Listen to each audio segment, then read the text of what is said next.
Hey, what's up, guys? All right, so this whole Thursday release thing is starting to it's really killing my schedule because usually I don't have time to record on Thursdays. But since I missed last week's review, I wanted to make sure I got one out for this week's chapter. So let's just jump right into what happened. All right, so this one picks up exactly where the last one left off. We got Jack the Ripper, Yami, and Finral facing off against 40 elves, and pretty much in the first two pages, we got to see Jack the Ripper and Yami knock out two of the elves pretty easily with one attack. Now, the other two do try to counterattack by sneak attacking Yami and Jack, but Finral is actually able to use his spatial magic to teleport the two of them behind them to do a counter attack, and they knock out the other two elves pretty easily. Now, I actually really like this scene because this actually shows a lot of character growth for Finral. I mean, he hasn't really grown that much stronger when it comes to his magic abilities. He's still mostly a support mage, but at the same time, it actually shows how much his character has developed and how much bravery he's become. Because in the beginning of the series and early on in the series, whenever we see Finral in a situation where someone actually outranks him when it comes to magic abilities, basically how the elves do in the situation, he'd basically be looking for the first chance he get to basically use his spatial magic to escape. I mean, sure, he'd teleport people away like we saw him doing in the last chapter, but as soon as he got done teleporting people away, he would teleport himself away to safety. But in this situation, he's actually staying there being the support mage that Jack and Yami actually need him to be, right there on the front lines. And you know what? I actually really like this because in the beginning of the series, I wasn't really that fond of his character because of how much of a coward he was. But ever since he helped Vanessa and Ash to fight off against Veto, he's actually been pretty brave. He's actually been kind of a character I'm actually interested in.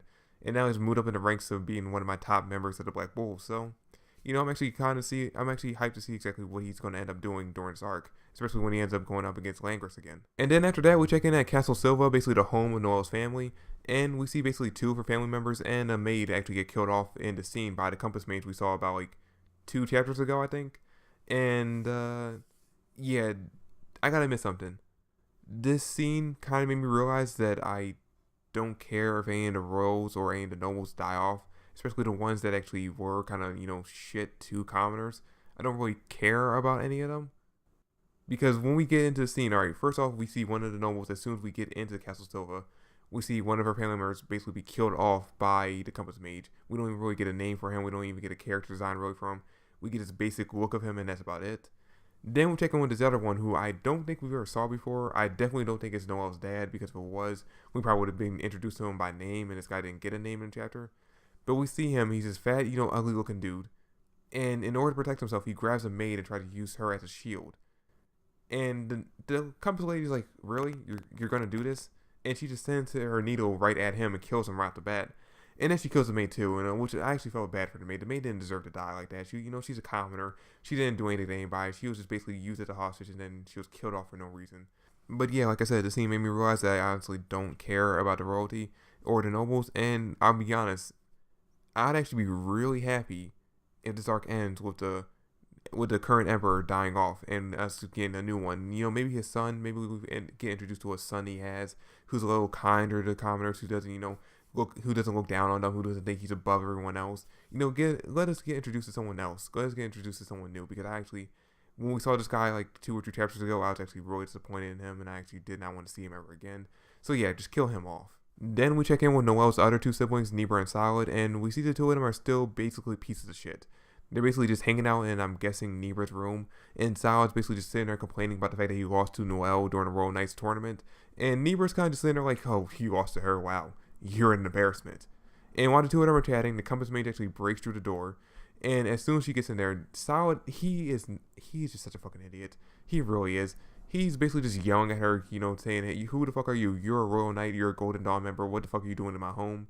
Now, Nebra, I give her a little credit because right away she realizes, holy shit, this chick is powerful. I need to basically get on the offensive right away. And she actually uses her Miss Clone magic to basically create a whole bunch of clones, and it's ready to attack the Compass Mage.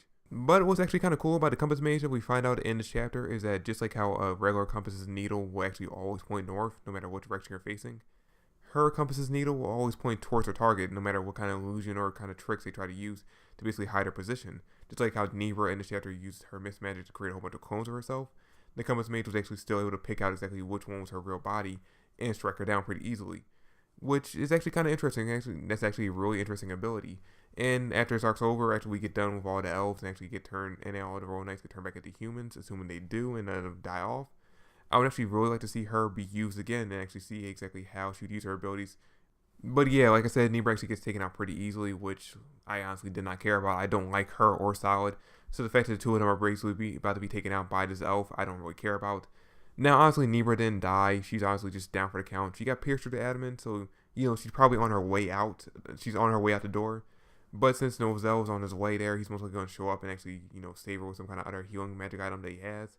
Which actually, speaking of Nozel, after we actually see that Solid basically left to fight against the Compass Mage by himself, we head back over to Yami, Finral, and Jack.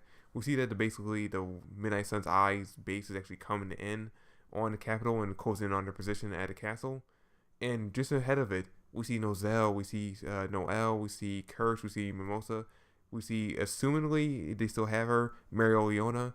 They're all flying in on Nozel's Silver Eagle and are coming in basically to give up backup. And that's pretty much where the chapter ends. So I don't know if you guys noticed, but these past 2 or 3 chapters have basically just been like the sibling redemption mini arc inside this, whole invasion of the elves arc.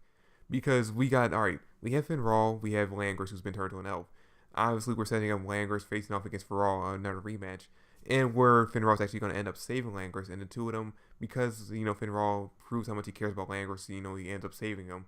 The two of them are end up going to be closer to each other because of this. They're going to actually have more of a, brotherly love between the two of them after this arc is over. Then you got Noelle, who after just kind of being recognized as a mage, as a magic knight, and as a sibling finally by Nozel, is most likely going to be the one to actually come in and save Nebra and Solid from the Compass Mage. So it's going to be the two of them finally realizing that Noelle is actually worth their, their kind of respect, worth being treated like a family member instead of being treated like the piece of shit they've been treating her this entire time.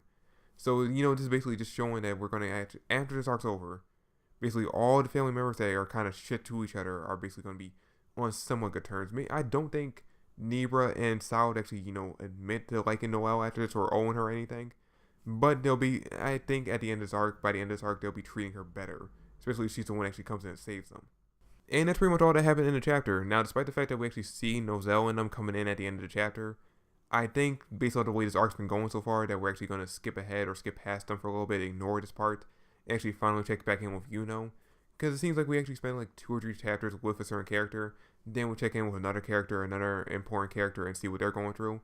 And now that we actually spent a few chapters with Yami, and since Nozel's meeting up with Yami at this point, we're going to kind of ignore that for a little while and actually spend some time with finally seeing exactly what's going on with him, see his journey to the capital, maybe see him actually make it to the capital and fight some elves off by himself. So yeah, I'm actually excited to see that, regardless of whether or not we actually see Yami or we actually see I'm excited to see what happens next week's chapter. But that's it for the review. Thanks for watching, guys. I hope you enjoyed. If you did, drop me a like, subscribe to the channel. I greatly appreciate it. Comment down below your thoughts and theories. I'm going to try about an hour or so after this video goes live. I'm going to try to, be streaming Bloodborne on my PlayStation 4 on the YouTube channel.